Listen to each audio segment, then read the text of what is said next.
જામનગરમાં ધ્રોલ કોર્ટમાં બાર એસોસિએશનની યોજાઈ ચૂંટણીમાં કૃષિ મંત્રી રાઘવજી પટેલ મત આપવા માટે પહોંચ્યા. રાઘવજી પટેલે મત આપી પોતાની વકીલ તરીકેની ફરજ નિભાવી. ચૂંટણી લડી રહેલા ઉમેદવારોને શુભકામનાઓ પાઠવી. આજે 12 ની અંદર કુલ 4 ઉમેદવારોએ ઉપપ્રમુખ તરીકે નોંધણી કરાવેલી છે નામની, અને ઉપપ્રમુખ તરીકે ટોટલ 2 ઉમેદવારોએ નામની નોંધણી કરાવેલી છે.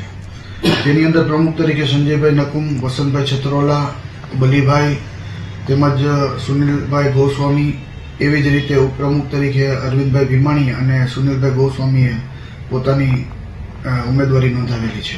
આજે બાર એસોસિએશનની ચૂંટણીમાં એના સભ્ય હોવાના નાતે હું ધ્રોલ ખાતે મારો મત આપવા માટે આવ્યો છું. પ્રમુખ પદમાં 4 અને ઉપપ્રમુખ માટે 2 ઉમેદવારો ચૂંટણીના મેદાનમાં છે, અને ખૂબ ફ્રેન્ડલી રીતે આ ચૂંટણી વકીલ મિત્રો લડી રહ્યા છે. એનો પણ મને ખૂબ આનંદ છે.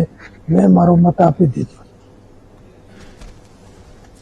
તો કૃષિ મંત્રી તેમના મતાધિકારનો ઉપયોગ કરવા માટે પહોંચ્યા. રાઘવજીભાઈ પટેલે વકીલ તરીકે તેમની ફરજ નિભાવી. ચૂંટણી લડનારાઓને તેમણે શુભકામનાઓ પણ પાઠવી છે. તો જામનગરમાં ધ્રોલ કોર્ટમાં બાર એસોસિએશનની આજે ચૂંટણી યોજાઈ. ચૂંટણીમાં કૃષિ મંત્રી રાઘવજી પટેલ મત આપવા માટે પહોંચ્યા.